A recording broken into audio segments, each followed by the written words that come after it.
So actually, a friend of mine told me that she was confused when she started listening to the first episode. She thought maybe she had started in the middle of it because we were just talking about something randomly.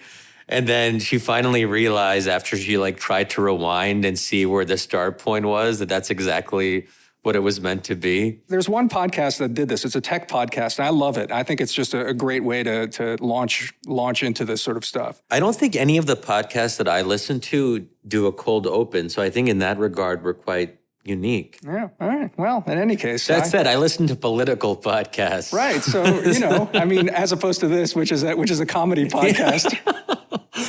I listen to very well-produced political podcasts. Right. Anyway, Shadi, good to have you back in my living room again. It's good to be here. Yeah. Well, so look, I so far as this has been going, we've been sort of, I think, talking about the subject of the week as we figure out what this podcast is about. I say we do it again. The Epstein story seems to be the thing this week, and I mean, we can talk about Epstein himself, but what's really been gripping to me about it has been the whole sort of, I don't know how to put it, the fact that the way it's been discussed has been through conspiracies. I woke up on Saturday, I don't know how you heard of it, but I woke up on Saturday, I got a notification saying Epstein committed suicide, and I immediately went on the group chat that you're part of, and I said, wow, Epstein killed himself. Something like Bill Clinton did it. Yeah, I remember that. And I said it as a joke, but I knew that this is where this was going. I somehow knew immediately. And kind of like we were talking about last week, I then didn't go onto Twitter because I had a sense that's what was going to happen. The only thing I wasn't quite ready for, and I didn't anticipate, honestly, is how much the president himself would be involved in this. He jumped in immediately with the conspiracy theory.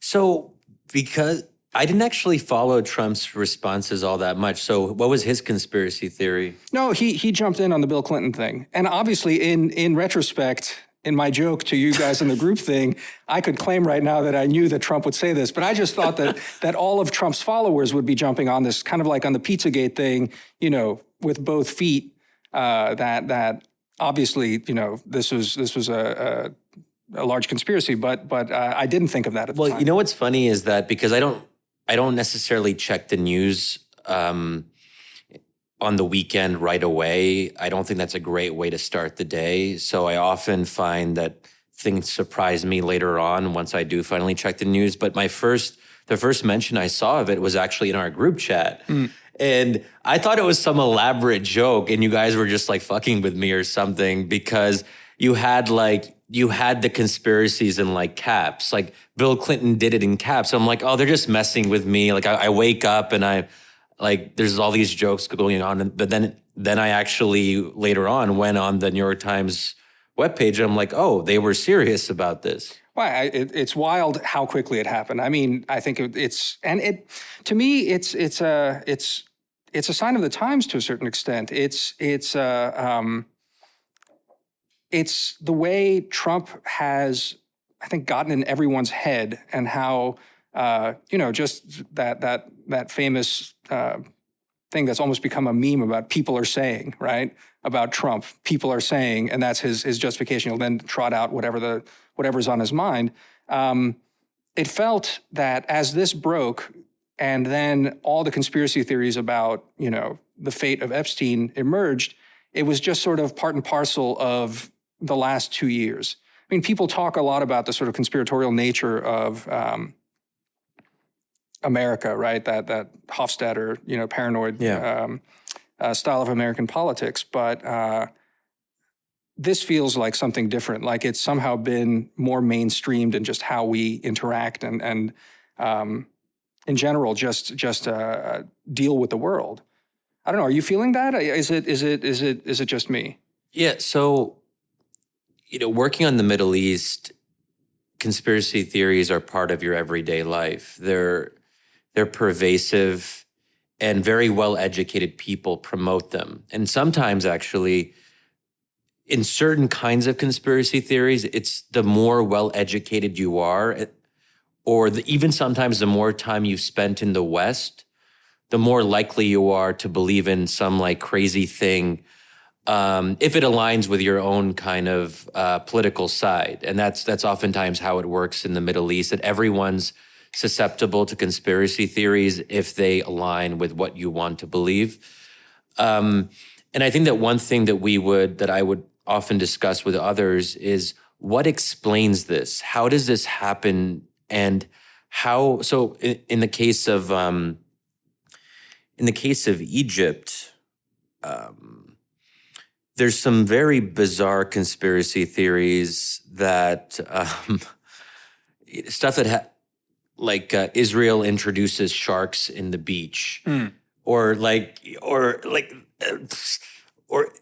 they tend to involve Israel, Right.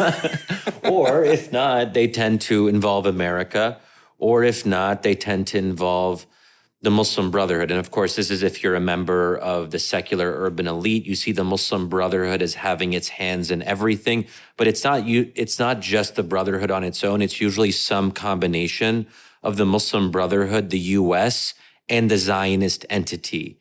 And it almost magnifies the scope of the conspiracy theory because you have several different powerful actors that don't necessarily like each other. I mean, the idea that Israel would be in cahoots with the Muslim Brotherhood is somewhat creative and odd. And that, I think, makes it a more devious conspiracy theory. So then you bring it up to them and you're like, well, come on, guys, you know that Israel doesn't like the Muslim Brotherhood. They wouldn't work together. How would that work? That's not really plausible. And then they're like, exactly.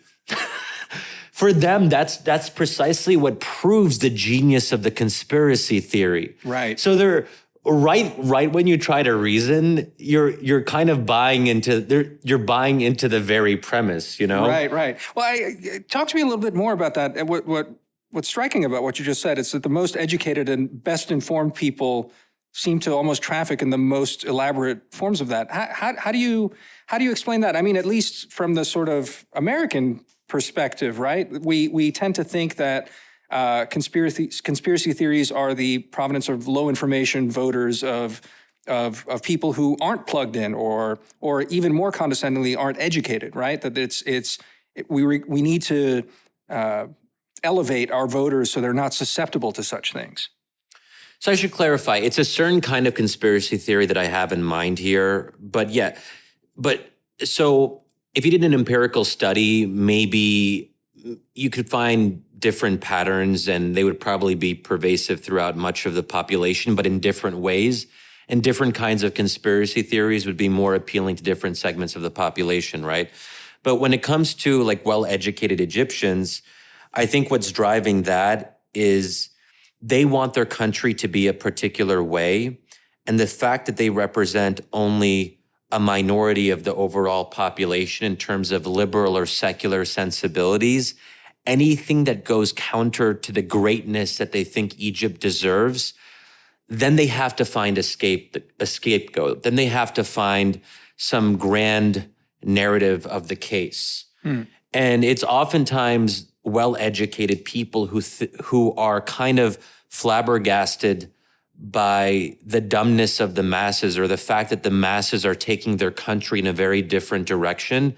So they have to counter that in a very aggressive way. There has to be some kind of explanation. They can't merely accept the fact that sometimes the rest of the population disagrees profoundly with them as elites. That's when I think elites become very susceptible to conspiracy theories, when they feel like they're losing control over their own country, and they've always presumed that they would be the ones who would control the political or social or religious aspects of their country. And when they see the floodgates opening and the untutored masses taking matters into their own hands, that's the most frightening moment for them. Yeah. So, okay, that's actually super enlightening to me, because I don't think you and I have actually talked about this element of it. That helps explain to me, to a large extent, and correct me if I'm wrong, why you are while certainly no Trumpist, have been at least provoked by the moment. Not provoked. What's the word I'm looking for? At least something about maybe an understanding of these dynamics in the Middle East has informed the way you've been approaching today? Yeah. So it's interesting because I don't think we've really talked about this part of it all that much, but I think I'm naturally suspicious of elites who feel entitled, because I saw what those elites who felt entitled did in not just one Middle East country, but many, many Middle Eastern countries. So I'm not someone who is very comfortable with like the elite gatekeeper philosophy of that, it's better for elites to control flows of information and all of that. I'm not necessarily one who wants to trust elites or to give them disproportionate power. So that does inform how I view various things here in the US and especially in the Trump era that we're in right now. And if you look at where conspiracy theories are coming from, I think that I was reading an article today that maybe you had sent, Damir, where there was talk about the paranoid center, that it's not just the far right and the far left, or maybe even not primarily the far left. And we could even have a debate about, are there more conspiracy theories emanating from the center or the center left than the socialist left, for example? There could be a case to be made in that regard. And I also think of David Adler's piece in the New York Times last year, where through various empirical data, he made the argument that it's actually centrists who are most hostile to democracy, to procedural democracy, and to respecting democratic outcomes. And I think that maybe that's a little bit different, but it gets at something similar, I think. That the center looks around itself and they see the right and they see the far left, they see socialists and they see, but mostly they see Trumpists in the far right, and they see themselves losing elections, not just in the US, but throughout Western democracies. And they can't get their heads around that. That seems to them to be an implausible result. How is it possible that voters would actually opt for extremists or these crazy deplorables? So once they see that as a weird outcome, they have to explain how this weird, bad outcome comes to be.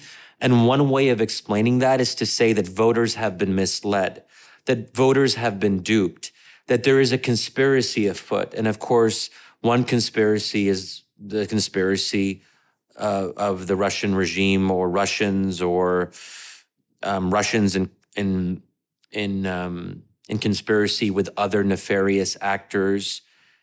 So that, I think, explains quite a bit about the Russia hysteria, in my view. Right. Look, I think it was this week. Ross Douthat's column makes a good point, though. However, right, that the other element of this, there's a lot that I want to unpack of what you said, but specifically on the Russia thing, and I think we do need to make this clear. It's that just because there's a conspiracy-minded element to something like that doesn't mean that, some underlying truth there also is not at play. I mean, the Russians clearly were trying to do things. The conspiracy element is sort of what you're getting at is and where it becomes troubling is when they take this element of truth that the Russian state is trying to undermine the workings of our democracy and is trying to intervene in all these ways, but that is the total explanation.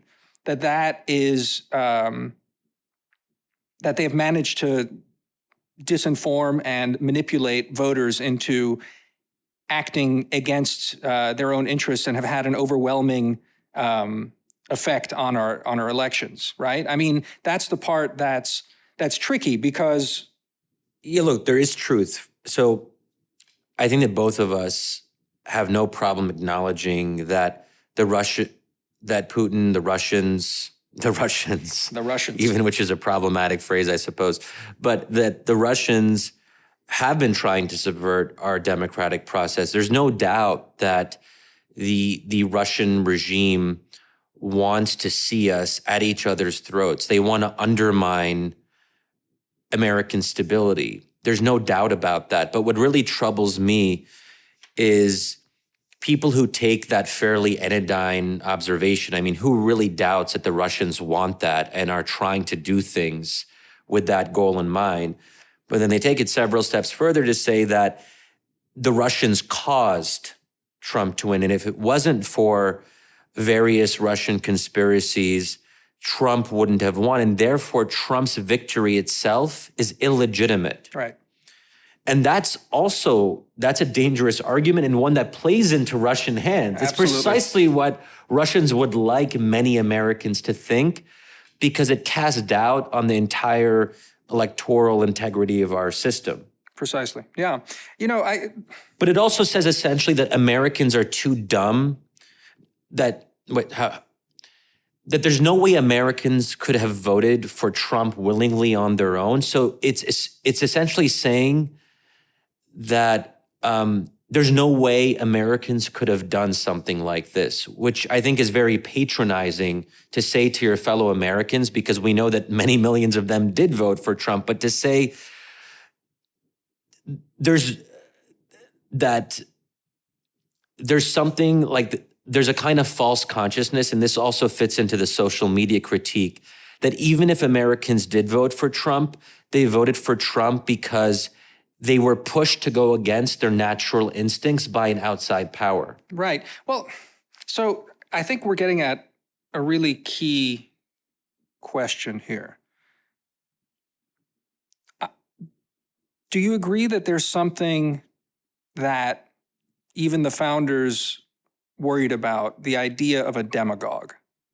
Does demagoguery exist?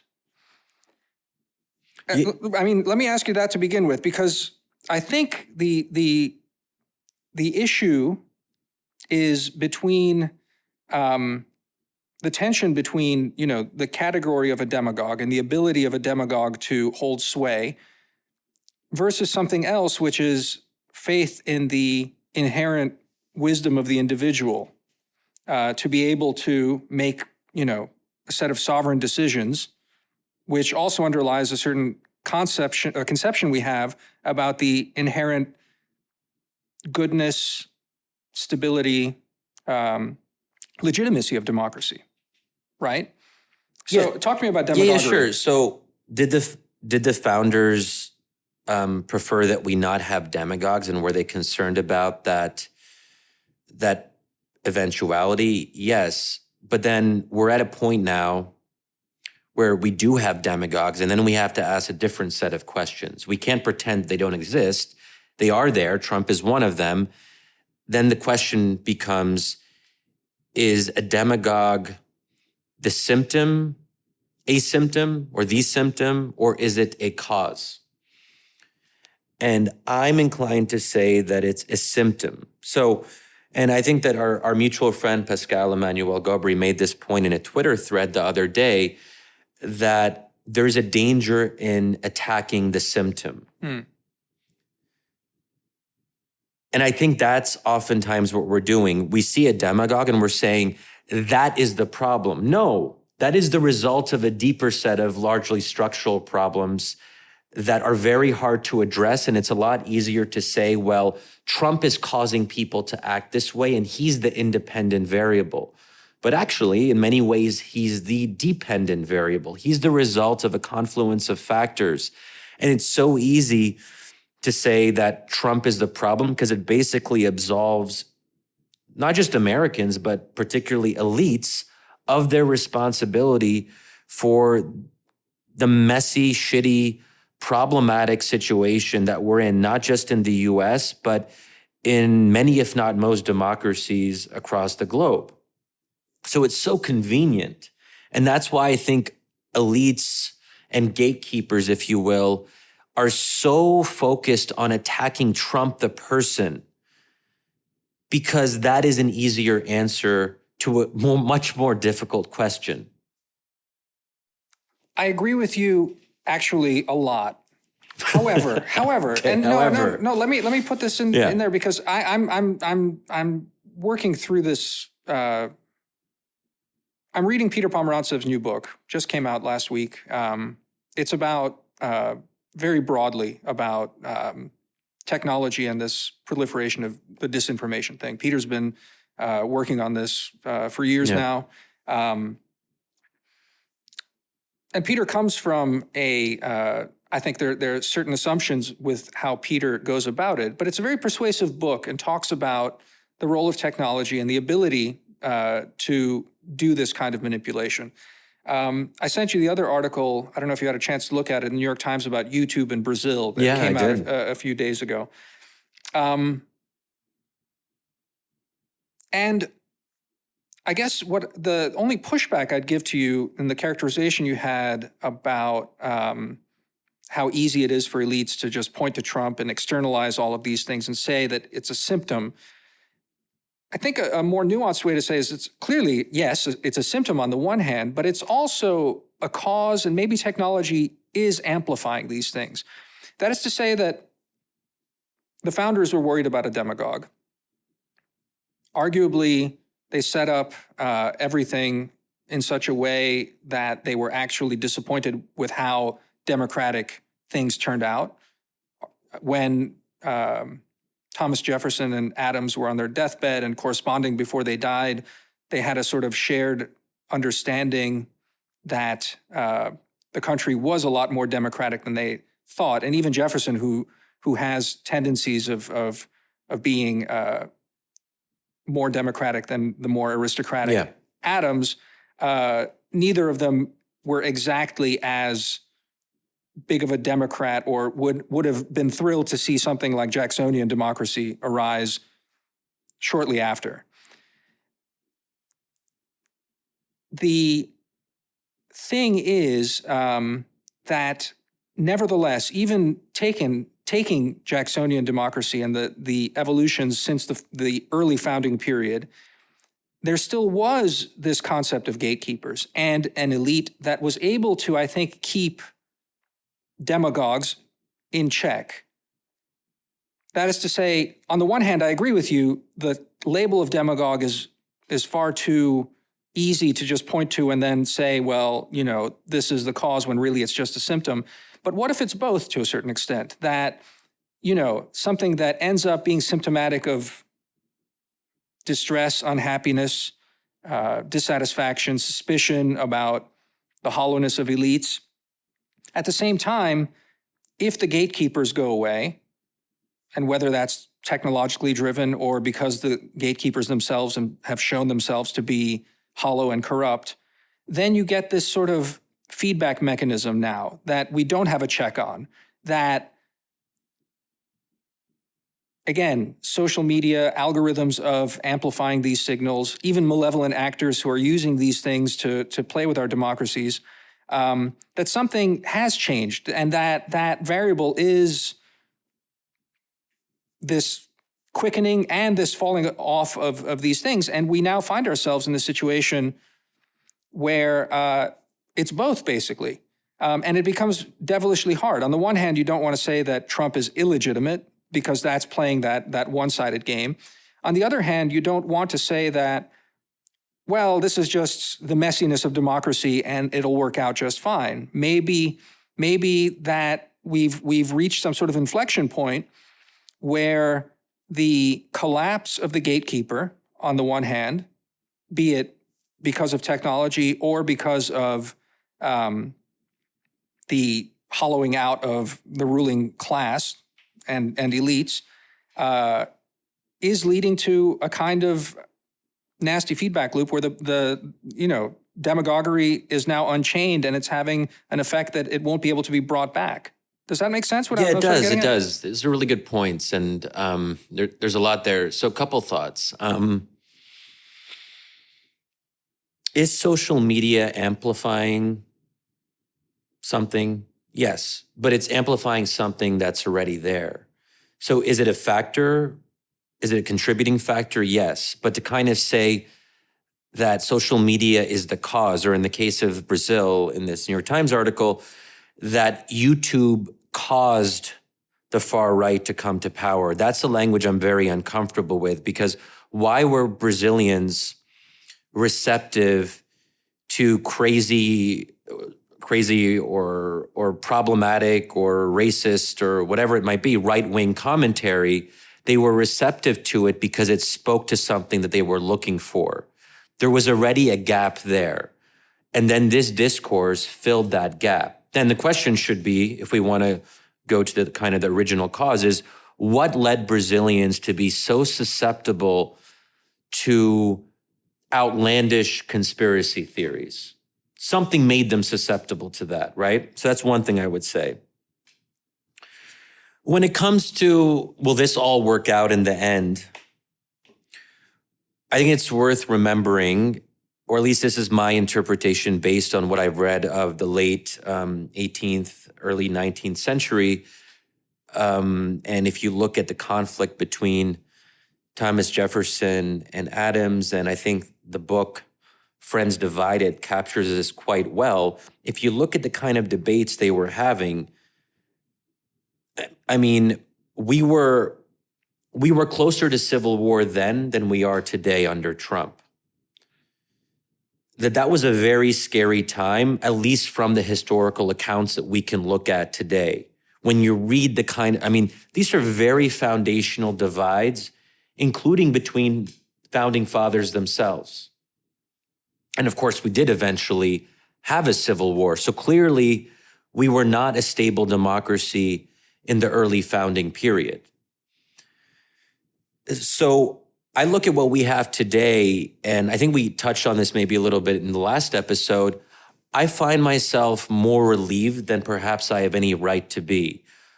I see the polarization, I see the divisiveness, but is it possible that we had just as many conspiracy theories and theorizing 40 years ago? But the only difference maybe then was people didn't have a way to tell the rest of the country that they believed those conspiracy theories because they didn't have social media, so they couldn't log on a Saturday morning and be like, hey, I think Bill Clinton did this. So we don't know empirically whether more people actually believe in worse kinds of conspiracy theories. What we do know is it seems like more people are expressing conspiracy theories every single minute, every single hour of the day. But those are two different kinds of problems. Yeah, absolutely. But let me throw that at you in a different way. We had more solid gatekeepers and a higher level, let's say, trust in elites 40, 50 years ago. I think that's true. And arguably, let me put this out as a thesis, our democracy was healthier as a result. Talk to me about Egypt and the fact that it's a society that is not a democracy. It is a society that is traumatized and it's a society that has rolled back from a quick flirtation with democracy at this point. And there you have an endemic culture of conspiracy theories, which you so nicely described earlier, of, in fact, as you put it yourself, of the kind of person that is trafficking in this. It struck me when you were describing it to a certain extent how many parallels there are to what I think is a kind of new thing. Again, I'm not saying that there haven't been conspiracies in America, but it is striking the extent to which, with the advent of Trump, the last 2.5 years, how we have been overwhelmed by some of these conspiracy theories. And even, we started talking about Epstein. One of the stories today was that his neck was broken in a way that suggests that he might have been killed. Hey, maybe he was killed. Honestly, we don't know the details of this yet. But I've been proceeding up through all of this on the premise that our jails are terrible. We have incompetent jailers. So the fact that the guy who was supposed to be watching him wasn't there, or was, for whatever reason, didn't see when it happened, even that the video wasn't there. I was perfectly happy to write all that off to the fact that the jails themselves are just really horrific and our system is really broken there. To me, that's more plausible than some conspiracy of this. And yet, we have columnists in all of our major papers speculating about the conspiracy thing.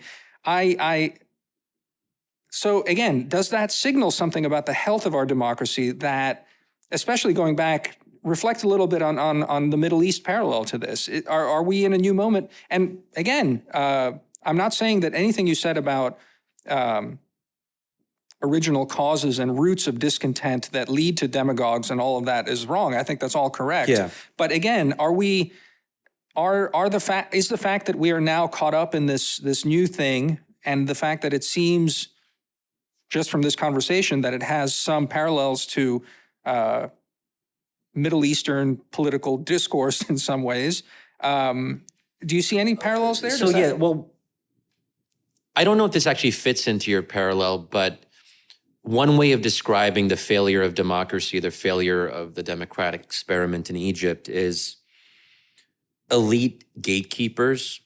So intellectual elites who were powerful in the media, and senior members of the military, the judiciary, the so-called deep state in the Egyptian bureaucracy. These were elite gatekeepers almost, in some sense by definition. And at some point, they decided that democracy could not proceed.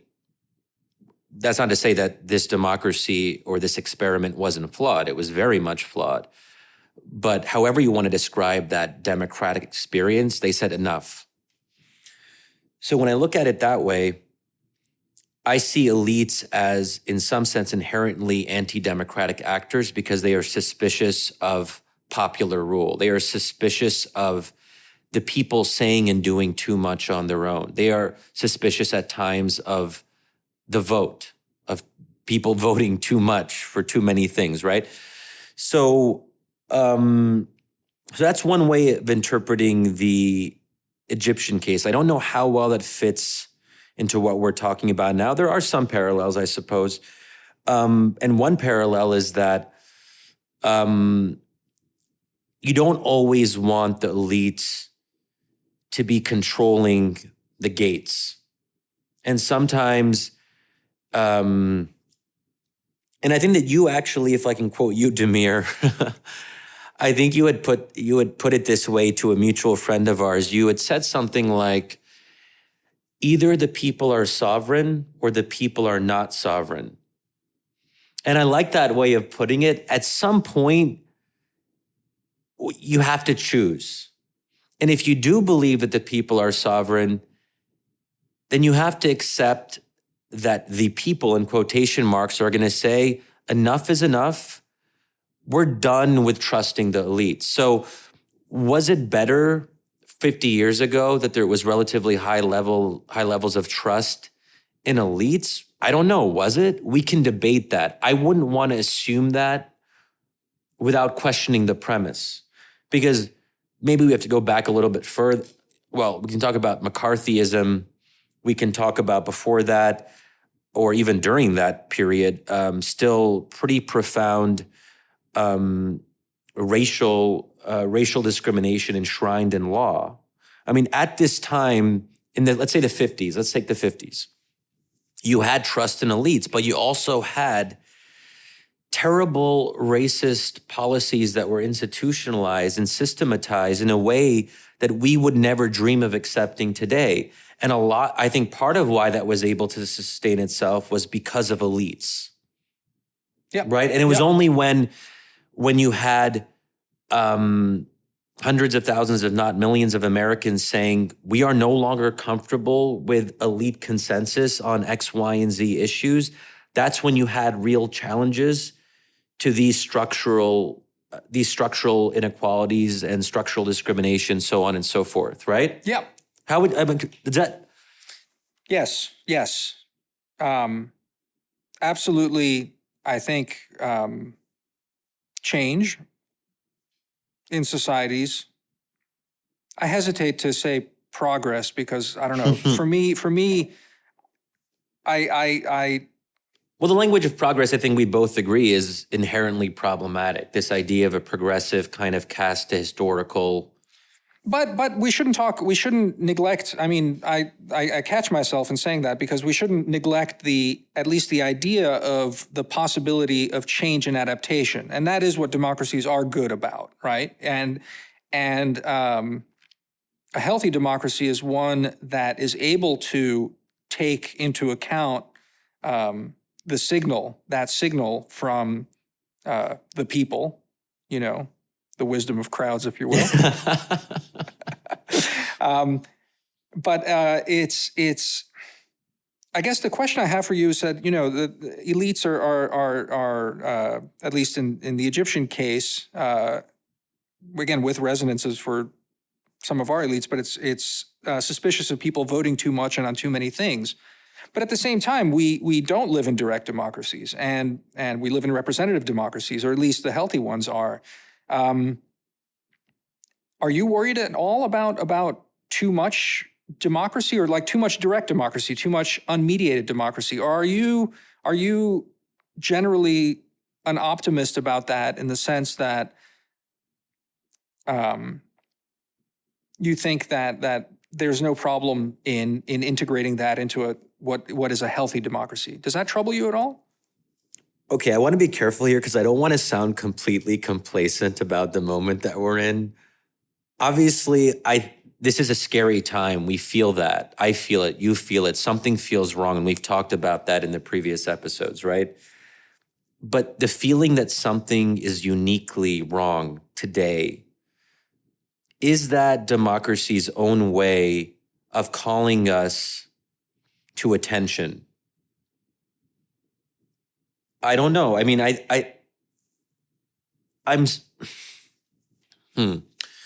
Okay, and maybe this is precisely the point of the podcast, because I am a bit torn on this, because I find myself sometimes scared, but also sometimes relieved. And I go back and forth between thinking that this is natural, like this is part of a self-corrective mechanism. And sometimes where I think, well, this is something that is brand new and unique and scary that we'll never be able to recover from. And we're so in the moment that it's hard to disentangle, like, which one is it really, right? I guess I'd say Go on. Yeah. I guess the fact that you can just wake up and see all these different, all this messiness where different ideas are competing with each other, and where different subgroups that never had a voice are able to kind of put out their own ideas. And here I'm not talking necessarily about the right, but the fact that the socialist left, or whatever you want to call social democratic left, feels empowered to push ideas that would otherwise be considered radical, that did not get a hearing 20 or 10 or 20 years ago, certainly not in the otherwise peaceful, prosperous years of the 1990s, where the center seemed to be ascendant. And I like that the center does not dominate in that way anymore. And you do have ideas.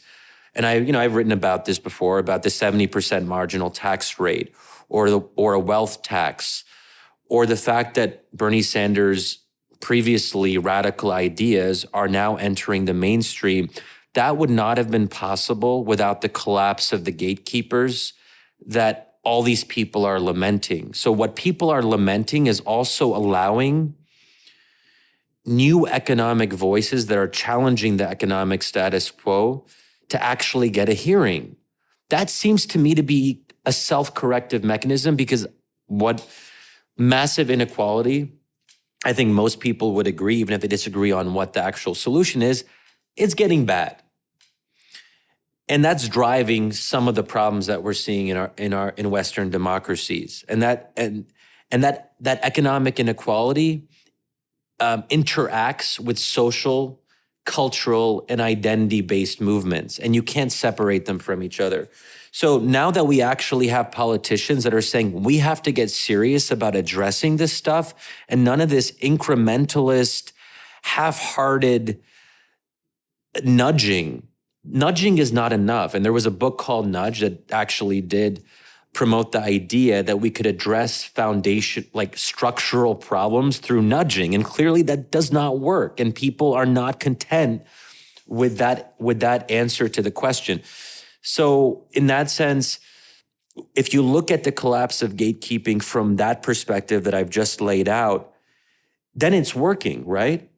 We're questioning the dominance of private corporations that have a disproportionate effect on our economy, but also on our cultural and political life, right?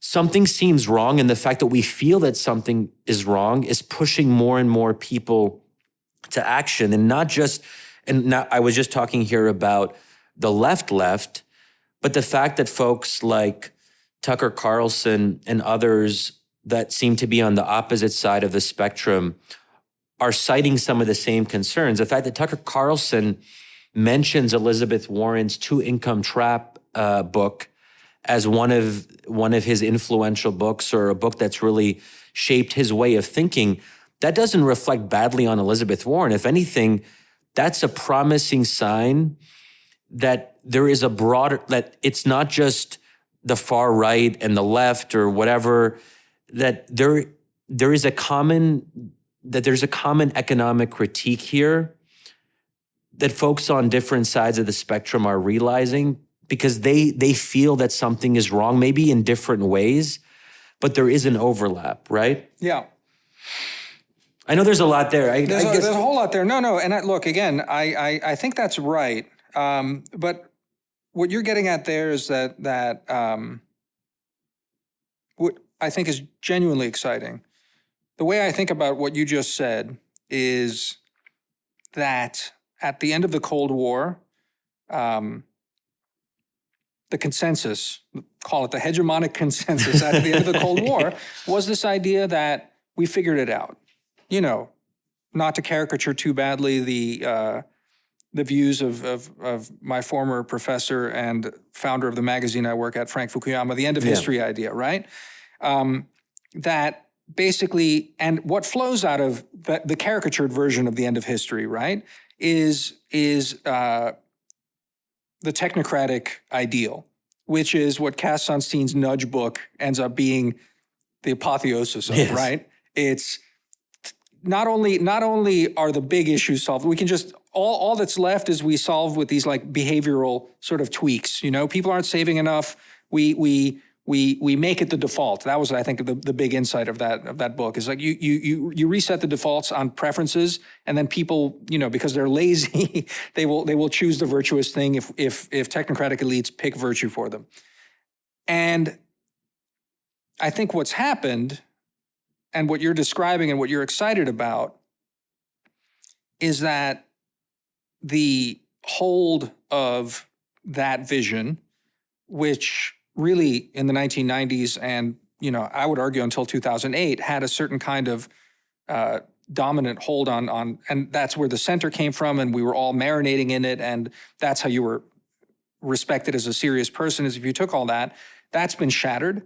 And so now there's space for different ideas. And we have, if not a full ideological spectrum, we have a broader space where ideas can be taken seriously. What I mean by full ideological spectrum, we're not talking about completely different philosophical systems where you have Marxism, Leninism on the one side and a kind of market-based liberal society on the other, which identified the Cold War. But it's at least the sureness of the end of history moment has been shattered, and the space has allowed for more ideas. And we can talk more about. And I'll just say, Damir, this consensus that we're talking about, it was a narrow consensus, and I think that it's easy to forget how narrow it actually became.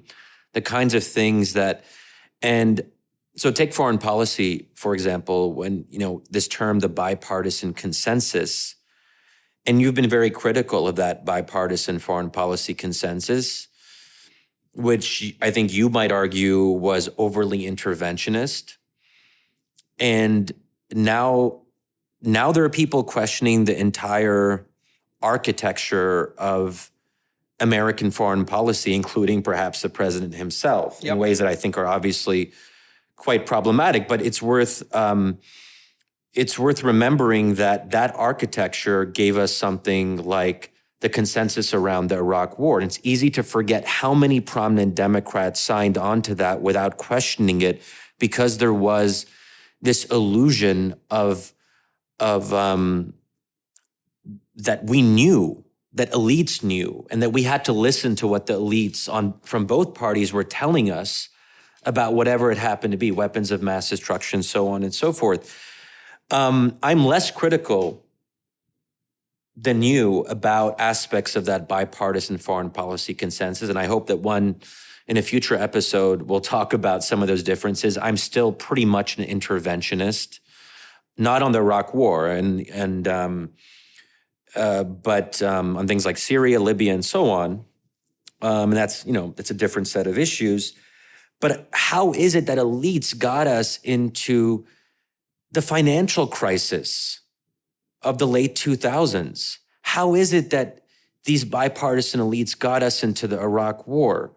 We really, I don't want to, we fucked shit up. Yeah. We really got this stuff wrong. And I think that when elites kind of say, well, we have the right answers and we have the nudging ideas, there's no accounting in the anger and the frustration that so many Americans have towards this unaccountable elites. Well, they were accountable in some sense in that they were elected, and there should have been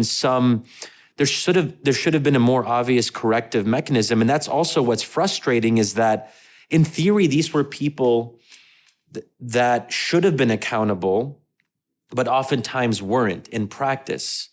So then where is the accounting for these mistakes? I think that's what a lot of people are asking. There's an anger there that really hasn't been addressed. The bailouts of the banks, even if that was right from a technocratic standpoint, and I'm willing to acknowledge that it might have been the most technically sound policy option, but that doesn't get us any closer to addressing the fact that people were pissed off.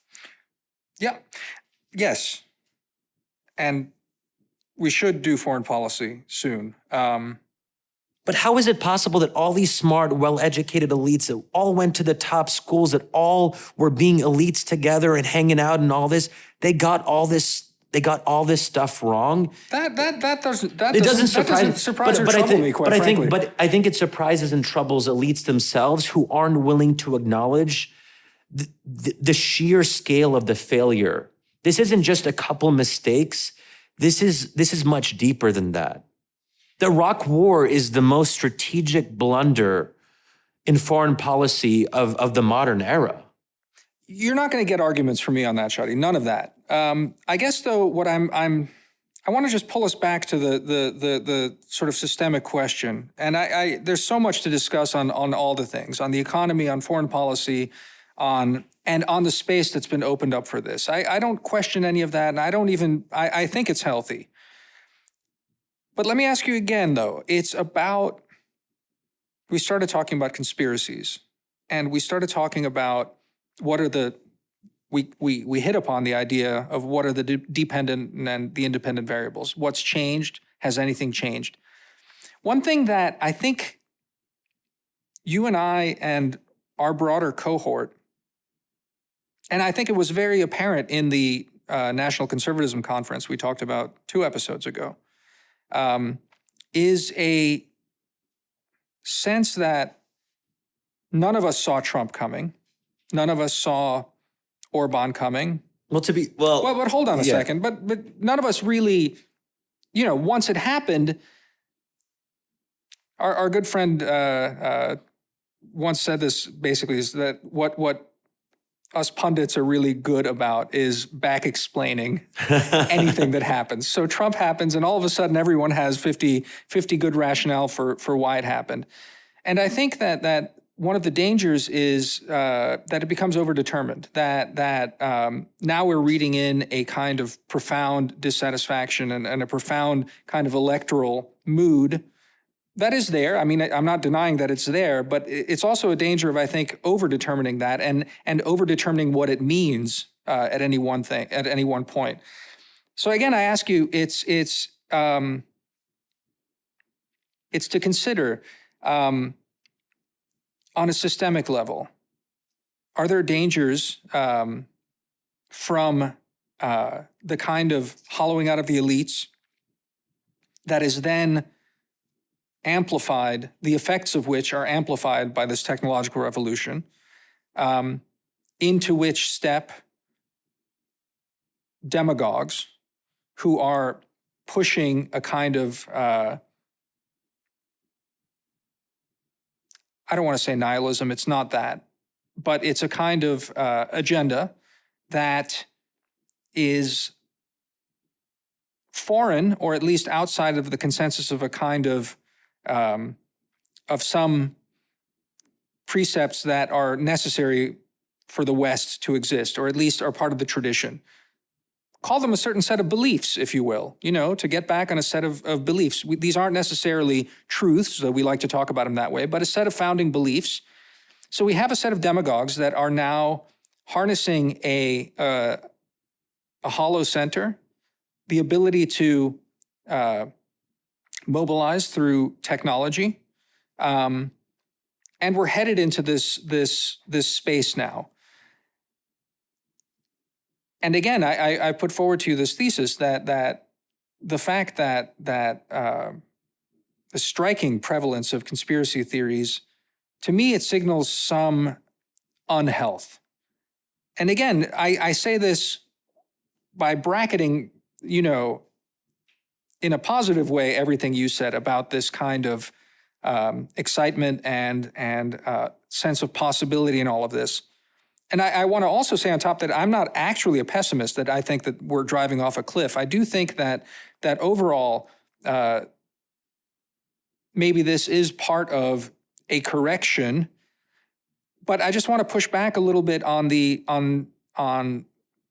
and you said it yourself, it's not all sanguine. I mean, there are dangers in all of this, right? I mean, do you agree in that can you dwell a little bit on the potential dangers of the situation, apart from the fact that the floor has been open to a wider set of ideas?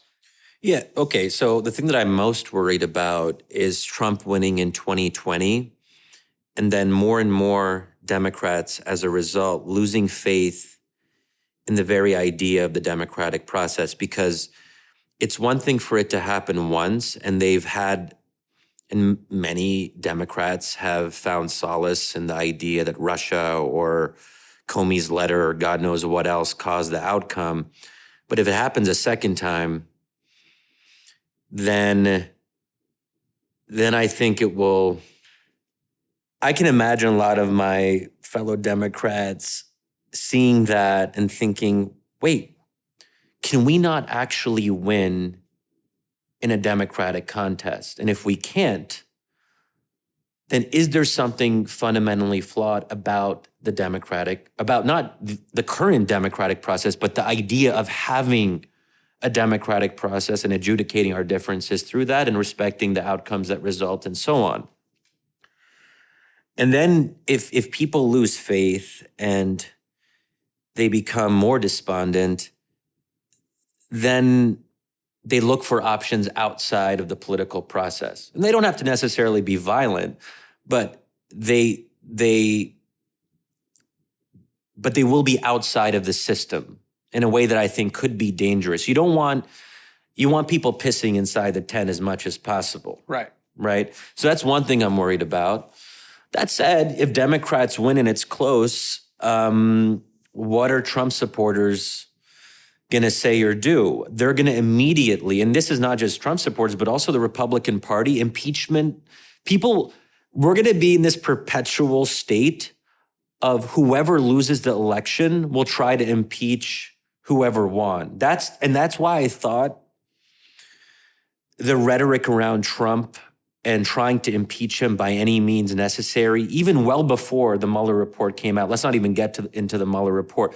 But right when Trump won, people were like, this is illegitimate, and people were already kind of thinking ahead to how they could justify impeachment, and so on and so forth. And that's why I was like, this precedent is a dangerous one. Once we start getting into this this manner of political combat that is existential and that sees the other side as inherently illegitimate, then it's going to keep on going on for the rest of our lives, perhaps. And that's why I'm such an outspoken opponent of, I don't think we should impeach Trump. I don't think we should even try to impeach Trump. I don't think we should, we can talk about it because we should be able to talk about everything in a democratic context, but I don't think it should be treated as a serious, like, that's not what we should be spending our time on, right? So that's what I worry about going forward, is that we're going to have this endless back and forth of accusations of illegitimacy. What about the drive to make changes in the very essence of our representation, and again moving towards a more direct democracy? How do you feel about the Electoral College stuff? How do you feel? And to me that's interesting because, again, wisdom of crowds, but wisdom of crowds, populism, it's what we're talking about, I think, in different ways. We really picked the right podcast name. But the question is, are you concerned about any of those vectors? Yes, you're right. I think the impeachment thing, I wrote about it once, it seems to me that, again, with the end of the Cold War, the rise of the culture war and I think Pat Buchanan's speech in, what was that, 91, 92, it foreshadows a lot of the stuff that's happened since then. How a lot of these sort of things that I think were channeled during the Cold War externally, or at least it helped diffuse and create maybe a false sense of unity, how after the end of the Cold War, a lot of these issues got raised up. And I think it has been a long process of move, counter move, escalation, more dysfunction. This is not just something that started with Trump, certainly not. And it's going to get worse. I agree with you. But talk to me a little bit about some of these other questions about how we do democracy. Okay, so in terms of how we do democracy, so like in the academic literature on democratization, one phrase that comes up a lot is the rules of the game. And one thing that you need in a democratic setting for it to be at least somewhat successful is agreement over the rules of the game. For better or worse, the rules of the game that were in agreement in 2016 were more or less the Electoral College. You can't, after the outcome, you can't go and retroactively say, well, the rules were bad or the rules were unfair. I mean, maybe they were unfair, and maybe the Electoral College is inherently unfair, in quotation marks, unfair. Like, what does that mean exactly? Well, what does it mean exactly? Yes. Right. No, but it's a critical question, right? But the broader point is simply that is the Electoral College those were the rules of the game. I agree with you. I mean, but consider 2016's done. And I think, even as Nancy Pelosi contemplates and starts moving the machinery towards impeachment, it's happening to a certain extent, be it from her own wisdom of her own judgment or whether it's pressure that's doing it. I do think that as we head into the next elections, the debate is moving away from the legitimacy question, right? Yeah, so I think that, we should talk about whether we should change Electoral College, and I'd be all for it if enough Americans decide through the democratic process that they want to change it. That's how you change the rules of the game. If you have a new consensus where enough people, not 100% of people, but a significant majority of people decide that the Electoral College is no longer appropriate for the situation that our country is in, and we need a new system, a direct popular vote, for example, then people can advocate for that. But if they can't actually get that through the legislative process and change the rules of the game, then they have to accept that result too. I mean, that's the only way you can actually affect change in a country like ours. You can't say, Republicans are blocking any change in the Electoral College and therefore democracy sucks. That's not the way it works. Of course. And so if the rules of the game stay as such, then Democrats have to learn how to fight within those rules and by those rules in a more effective way. And if we aren't able to do that, that only reflects badly on us. It means we kind of suck. If we cannot beat Donald Trump, even within the constraining context of the Electoral College, that means we have failed in some kind of very basic way. Here is a pretty, at some level, you have to beat someone like Trump. And if you can't do that, then you suck. Yeah. No, I agree. But I'm all for having conversations about changing the rules of the game. But there's a limit to that because they're probably not going to be changed. It's going to be very hard to do that. Interesting, though, that you're not and this is something I need to think through myself. I'm thinking through it. But the question, the extent to which on, call it philosophical grounds, I'm worried about, I echo to a certain extent the elites you were scorning earlier who are concerned about too much democracy, too much voting, whether a healthy democracy needs to be balanced away from too much direct stuff. So it's interesting that at least from hearing you talk right now, you're not concerned about that. I guess my concerns are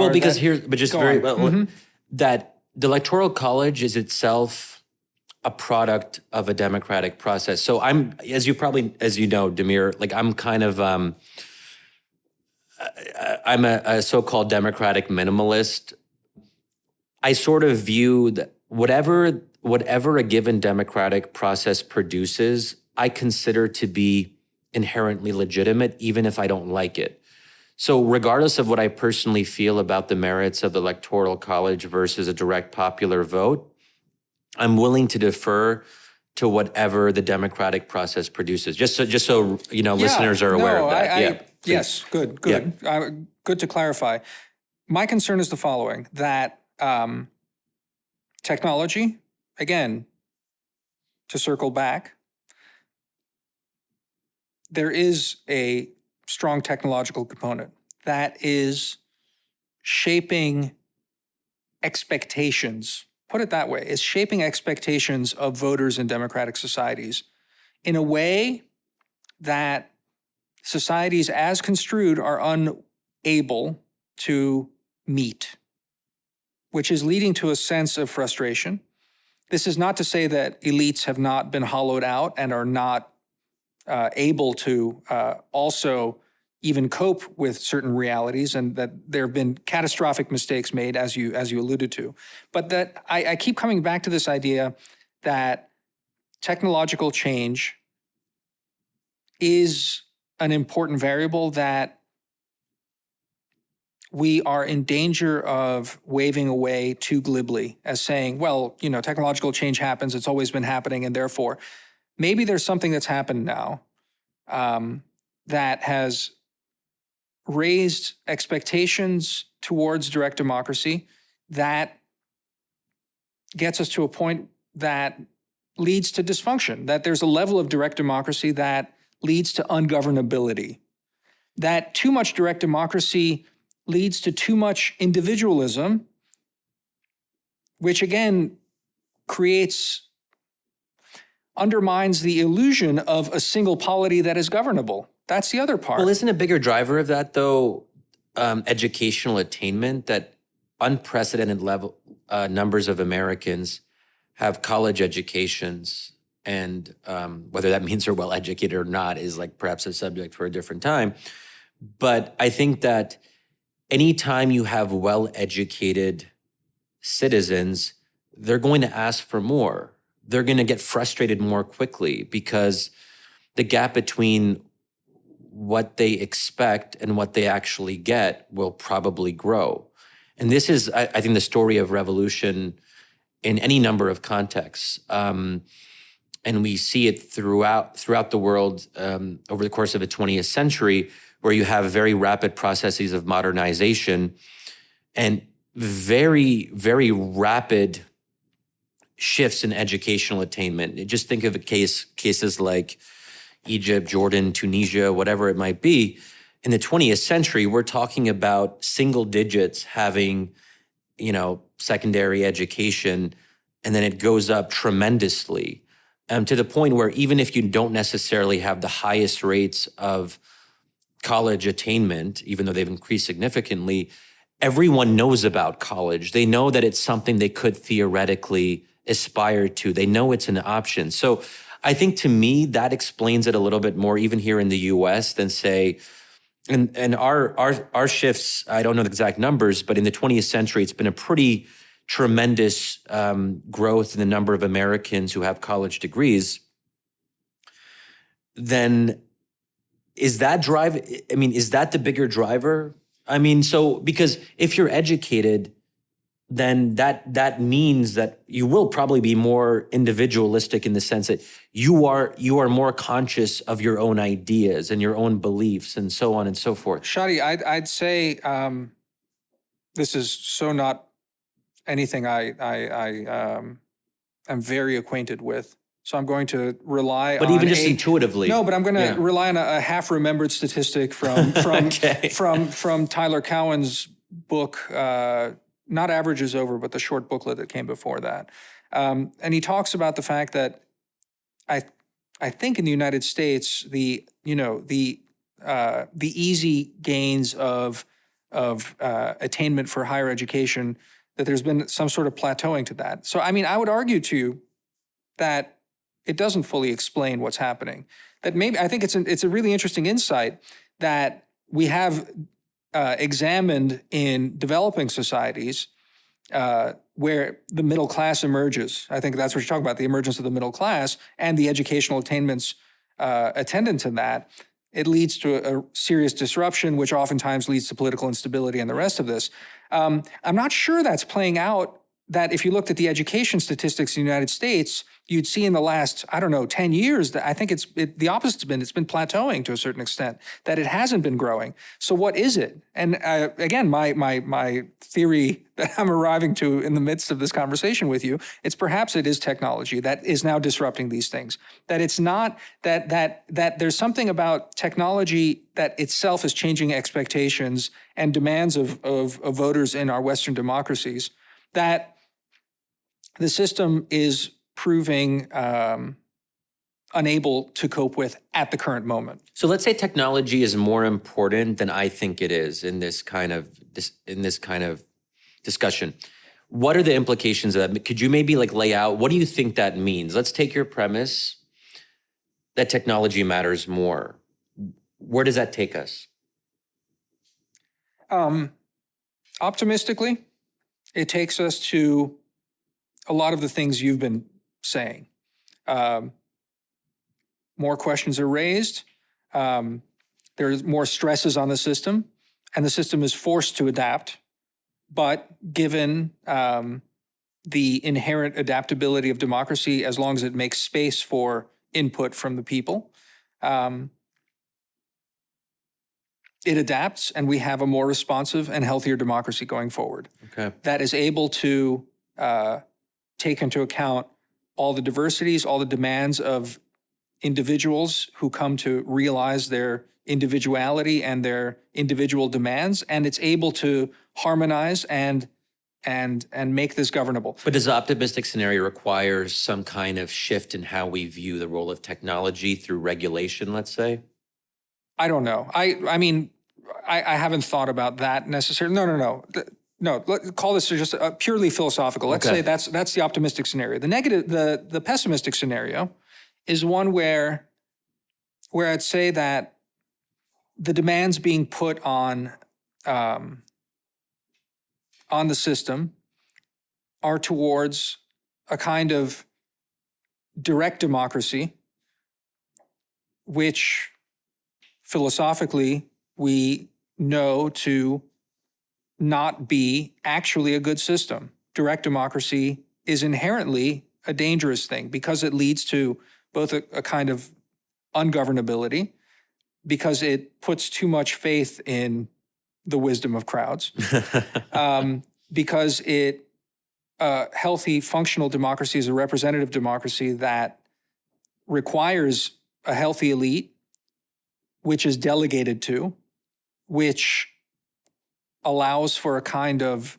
decision-making on an elite level, which is seen as legitimate, but isn't as responsive, that there's something as too much responsiveness. And the nightmare scenario is that the system's inability to meet the rising demands of voters leads to the rise of demagogues who then also leverage technology to amplify their system. And the feedback loop doesn't lead to reform, but in fact leads to further delegitimization, which I think you've alluded to several times through this podcast. But then, okay, let's take that. But what is the worst case scenario? Let's say there's more delegitimization. What are we actually afraid of? Like, what is the end point of this very problematic process? Like, what do you have in mind? Because if it's just sort of like a lot of bullshit and a lot of polarization and a lot of rhetoric, and each side attacking the other in a kind of near constant way, of course there'll be bad policy as a result of that. But bad policy is different, or inhumane policy, if we talk about what's going on in the border. Inhumane policy is different than the foundational undermining of democracy in a way that leads us to a kind of hybrid system, or even ends up threatening American democracy. So I precisely mean that. I mean, that's what, if demagoguery leads to a certain undermining of the principles that we're talking about, you laid it out yourself a little while ago, which is that either the left or the right loses faith in all of this and says, forget it. And then what though? And then the recourse is to a demagogue becoming an autocrat of some sort. I mean, again, on the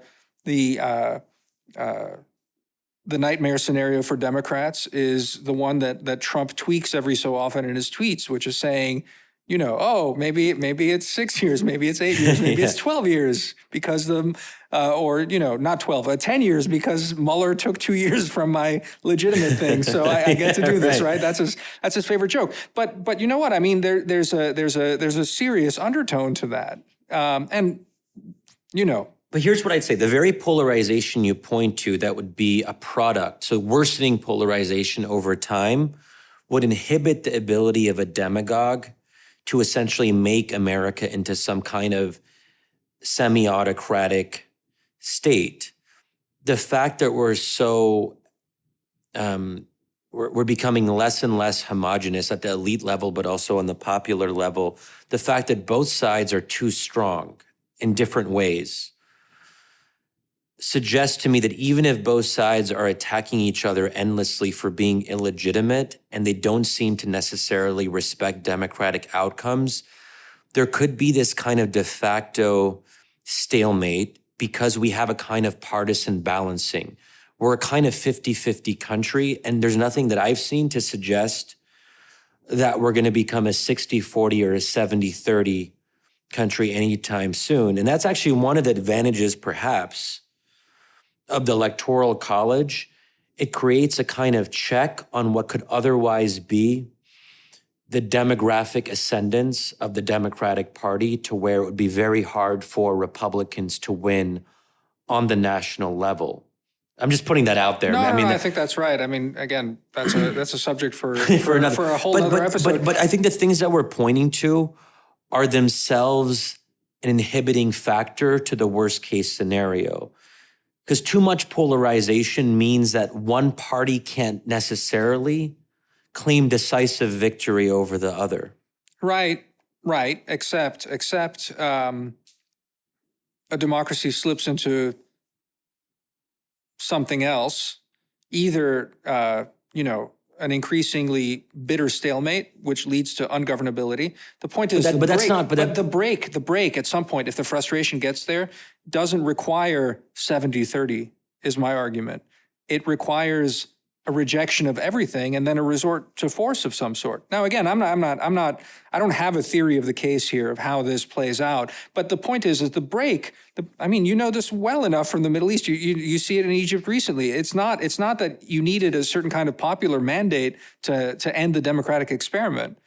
You need a recourse to a monopoly of violence, quite frankly. That's all. And I'm not saying, look, I'm not even speculating on a coup scenario for America. I think that's really far-fetched. We're not even getting there. But, since we're trying to think through the negative sort of things here, even your medium okay scenario of just polarization, gridlock, and inability, it leads to a sense of frustration, of a sense of the system not being responsive, which is ultimately one of the main premises and main promises of democracy, is that it's responsive to people's will. If that is not met, it leads, I think, it opens the door to a recourse, or at least the plausibility, or even the legitimation of recourse to something else. That's all.